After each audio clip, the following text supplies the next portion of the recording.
ಅಂತ ಮನೆಗೆ ಕಳಿಸ್ಬಿಟ್ಟಿದ್ದಾರೆ.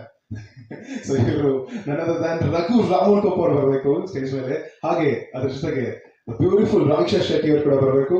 ಇವರು ಇದು ಮೊದಲನೇ ಪ್ರಪ್ರಥಮ ಸಿನಿಮಾ ಆದ್ರೂ ಕನ್ನಡ ಇಂಡಸ್ಟ್ರಿ ಆಲ್ರೆಡಿ ಒಂದು 3-4 ಸಿನಿಮಾ ಸೈನ್ ಮಾಡಿ ಆಲ್ಮೋಸ್ಟ್ ಕಂಪ್ಲೀಟ್ ಆಗಿ ರಿಲೀಸ್ಗೆ ರೆಡಿ ಆಗಿದ್ದಾವೆ. ಸೊ ನಮ್ಮ ಸಿನಿಮಾ ಹೀರೋ ಹಾಗೂ ಹೀರೋಯಿನ್ ಜೊತೆಗೆ ನಿಂತಿದ್ದಾರೆ. ನಾನು ಒಂದು ಚಿಕ್ಕ ಪಾತ್ರ ಮಾಡಿದ್ದೀನಿ. ಸೊ ಈಗ ಇವರ ಅನುಭವ ಕೇಳೋಣ.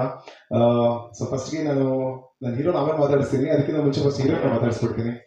ಇಲ್ಲ ಫಸ್ಟ್ ನಾನು ಹೀರೋನ ಆಮೇಲೆ ಮಾತಾಡ್ತೀನಿ. ಫಸ್ಟ್ ಹೀರೋಯಿನ್ ಮಾತಾಡಲಿ. ಸಮೀಕ್ಷಾ ಹೇಳಿ. ಎಲ್ಲರಿಗೂ ನಮಸ್ಕಾರ. ಏನ್ ಹೇಳ್ಬೇಕು, ಸಾಂಗ್ ತುಂಬಾ ಇಷ್ಟ ಆಯ್ತು, ತುಂಬಾ ಚೆನ್ನಾಗಿ ಬಂದಿದೆ. ಅಂಡ್ ಸಿದ್ದು ಅವ್ರ ಪರ್ಫಾರ್ಮೆನ್ಸ್ ತುಂಬಾ ಚೆನ್ನಾಗಿದೆ. ಸರ್ ತುಂಬಾ ಚೆನ್ನಾಗಿ ಡ್ಯಾನ್ಸ್ ಮಾಡಿದ್ದಾರೆ. ನಮ್ಮ second hero Raghu sir. Siddu ಅವ್ರಿಗೆ ಕಾಂಪಿಟೇಷನ್ ಕೊಟ್ಟಿದ್ದಾರೆ. ನಿಜವಾಗ್ಲೂ ಹೇಳ್ಬೇಕಂದ್ರೆ maybe full video song ನೋಡಿದ್ಮೇಲೆ ನಿಮ್ಗೆ ಗೊತ್ತಾಗುತ್ತೆ ಎಷ್ಟು ಕಾಂಪಿಟೇಷನ್ ಇದೆ ಅಂತ.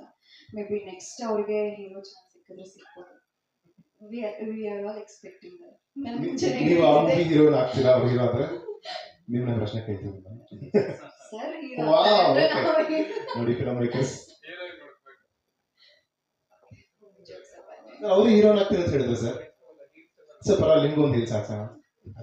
Okay, please continue.